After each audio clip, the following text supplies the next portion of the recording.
கர்த்தருடைய பரிசுத்த நாமத்திற்கு ஸ்தோத்திரம் உண்டாவதாக. கர்த்தராகிய இயேசு கிறிஸ்துவின் நாமத்தில் உங்களுக்கு கிருபையும் சமாதானமும் உண்டாவதாக.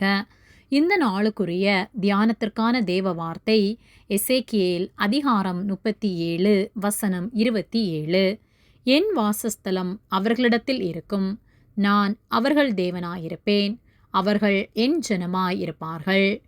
பிரியமானவர்களே, கர்த்தருடைய பிள்ளைகளாகிய நாம் கர்த்தருக்கு கீழ்ப்படிந்து அவருக்கு உண்மை உள்ளவர்களாக இருப்போமானால் நாம் அவருடைய ஜனமாயிருப்போம், அவர் நம் தேவனாக இருப்பார்.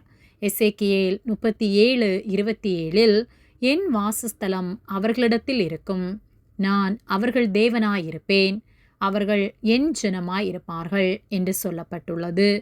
இஸ்ரவேல் ஜனங்கள் கர்த்தரை விட்டு அந்நிய தெய்வங்களை வணங்கினார்கள். பாகாலை வணங்கி கர்த்தர் அருவருக்கிற காரியங்களை செய்தார்கள். தங்கள் பிள்ளைகளை தீக்கடக்க பண்ணினார்கள். விக்கிரகங்களை வணங்கினார்கள். விக்கிரகங்களுக்கு படைத்ததை புசித்தார்கள். இப்படியாக கர்த்தர் அருவருக்கிற யாவற்றையும் செய்தது நிமித்தம் அவர்களுக்கு கர்த்தர் தண்டனை அளித்தார்.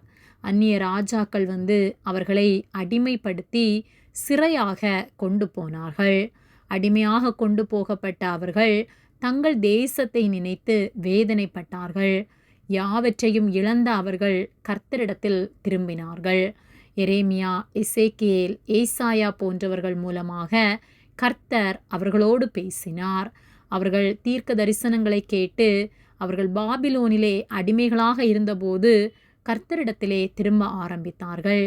தாங்கள் செய்த பாவத்தை உணர்ந்தார்கள். கர்த்தர் எப்படியாவது எங்களை விடுவிக்க வேண்டும் என்று சொல்லி அவர்கள் தங்கள் பாவங்களை விட்டு மனம் திரும்பி கர்த்தரை உண்மையாக தொழுது கொள்ள ஆரம்பித்தார்கள். கர்த்தர் எசேக்கியேலை கொண்டு என் வாசஸ்தலம் அவர்களிடத்தில் இருக்கும், நான் அவர்கள் தேவனாயிருப்பேன், அவர்கள் என் ஜனமாயிருப்பார்கள் என்று சொல்லி தீர்க்க தரிசனம் உரைத்தார். நாம் நம்முடைய பாவ வாழ்வை விட்டு கர்த்தர் விரும்புகிற வாழ்க்கை வாழும்போது நிச்சயமாக கர்த்தர் நம் நடுவில் வாசம் செய்வார். நமக்குள் அவர் தங்கி இருப்பார். அவருடைய வாசஸ்தலம் நம்மிடத்தில் இருக்கும். அவர் நம் தேவனாயிருந்து நமக்கு ஆலோசனை கர்த்தராக இருந்து நாம் நடக்க வேண்டிய வழியிலே நம்மை நடத்துவார். ஆகவே ஒருவேளை நாம் ஏதோ ஒரு பிரச்சனையோடு காணப்படுவோமானால், நம்மிடம் ஏதாவது குறைகள் காணப்படுகின்றதா, கர்த்தர் அருவருக்கிற காரியங்களை நாம் செய்து கொண்டிருக்கின்றோமா என்பதை சிந்தித்து பார்த்து கர்த்தரிடம் திரும்புவோம்.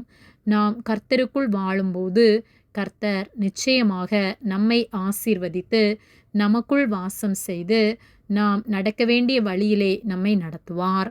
ஆகவே அவருக்கு உண்மை உள்ளவர்களாய் வாழ்வோம். கர்த்தர் நம் ஒவ்வொருவரையும் ஆசீர்வதிப்பார். ஆமேன். ஜெபம்.